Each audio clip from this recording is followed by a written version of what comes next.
श्री महाप्रभु जी वाणी 11 सितंबर 1983।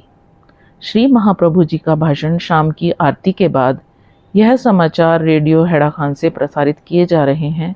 कुछ मुख्य सूचनाएं हैं। सब लोग नदी से सावधान रहें, वह खतरे के बिंदु पर आ गई है। शरीर को स्वस्थ रखने के लिए, ठंड से बचने के लिए उचित वस्त्र धारण करो। सबको सफाई का ध्यान रखना चाहिए जिससे कि बीमारियां न बढ़ें। जो लोग यहाँ आते हैं वह पहले ही दुखी होते हैं। मैं यह नहीं चाहता कि यहाँ आकर भी वे दुखी रहें, यह ठीक नहीं लगता। मैं चाहता हूँ कि दुख दर्द व रोग यहाँ से दूर ही रहे। जब हम दुख दर्दों से घिरे होते हैं तो हम क्या कर सकते हैं? यहाँ हमें रोग मुक्त होने के लिए झाड़ा लग सकता है। डॉक्टर भी यहाँ पर हैं।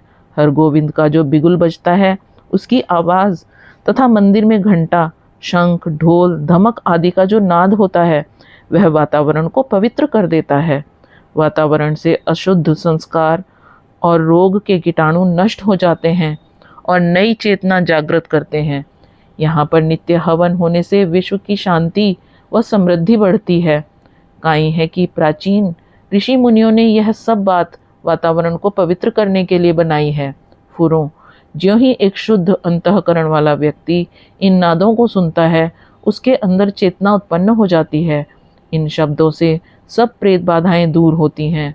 जितनी भी भूत प्रेत आदि बाधाएं होती हैं वे वातावरण में अशुद्ध संस्कार होते हैं, सब इन नादों से कमज़ोर हो जाते हैं और नष्ट हो जाते हैं।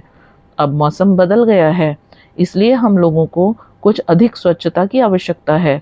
गर्मी धीरे धीरे शीत की तरह बढ़ रही है। आब हवा के बदलने से शरीर में भी कुछ रासायनिक परिवर्तन होते हैं और बीमारियां बढ़ती जाती हैं। इसलिए अपने शरीर का ध्यान रखो। यदि आपका स्वास्थ्य ठीक होगा तो आप महाप्रभु जी की सेवा कर सकेंगे। यदि आप रोगी होंगे तो आप कैसे महाप्रभु जी की सहायता करेंगे? यह बहुत बड़ी आवश्यकता है कि आपका स्वास्थ्य ठीक रहे। जब आप स्वस्थ और निरोग होंगे तो आप सब कुछ कर सकते हैं। भजन, जप, योग सब कर सकते हैं। फुरो, कर्म करने के लिए यह परम आवश्यक है कि आप अपने स्वास्थ्य को ठीक रखें।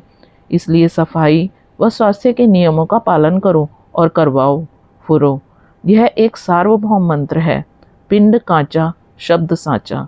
शरीर नाशवान है और शब्द अविनाशी है। जय महामाया की जय।